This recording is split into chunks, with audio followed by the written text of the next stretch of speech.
یہ 7ویں قسط ہے اس کہانی کی، جس کا نام ہے ڈھل گئی رات۔ اس کو لکھا ہے نگہت عبداللہ نے، اور میں نے یہ کہانی لی ہے مہکتا آنچل نام کی میگزین کے جولائی 2012 کے ایشو سے۔ طیب، کیا آپ کے بچے مجھے دل سے قبول کر لیں گے؟ نازنین نے کافی پیتے ہوئے سوال کیا۔ ہاں ہاں، کیوں نہیں، میرے بچے بہت فرما بردار اور فرینڈلی ہیں، تھوڑے سے شرارتی ضرور ہیں، مگر مجھے لگتا ہے ماں کی محبت کو ترسے بچے جلد ہی آپ کو اپنا لیں گے۔ انہوں نے تینوں کے روشن چہرے یاد کر کے مسکراتے ہوئے نازنین کو تسلی دی۔ ہاں، شاید میرے اندر بھی اپنے گھر اور بچوں کا جو خلا ہے وہ پورا ہو سکے۔ جانے کیوں ہمارے سماج کی ٹریجڈی ہے کہ اگر لڑکیاں اپنی بیوقوفیوں سے یا پھر نصیب کے ہاتھوں مجبور ہو کر بیاہی نہ جائیں اور ان کی عمر 40 کے اوپر ہو جائے تو پھر گھر والے اور باقی لوگ یہ کیوں سمجھ لیتے ہیں کہ بس اب ان کی زندگی میں کوئی گنجائش باقی نہیں رہی۔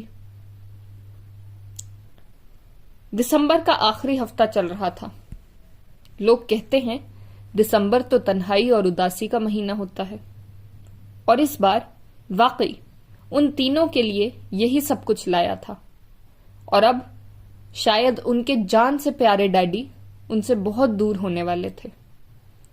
اس سے پہلے ہر بار دسمبر شروع ہوتے ہی نیو ایئر پارٹی کی تیاریاں شروع ہو جاتی تھیں۔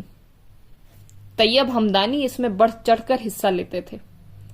سیکٹر کی سب سے گرینڈ پارٹی ہمدانی ہاؤس میں ہی ہوتی تھی، مگر ایک مس نازنین کے آ جانے سے سب کچھ بدل گیا تھا۔ نیا سال آنے والا تھا، مگر نہ کوئی تیاری تھی نہ خوشی۔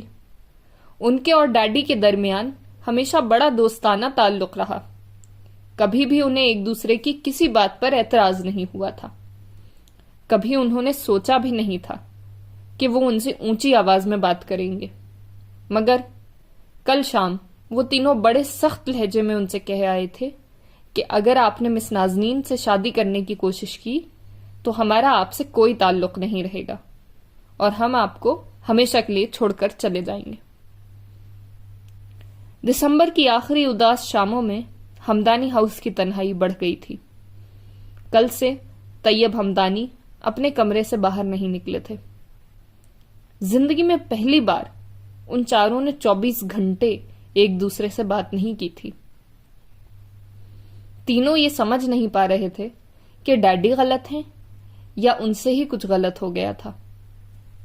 شام رات کی چادر اوڑھ رہی تھی۔ آیان بے چین ہو کر طیب ہمدانی کے کمرے کی طرف بڑھتا چلا گیا۔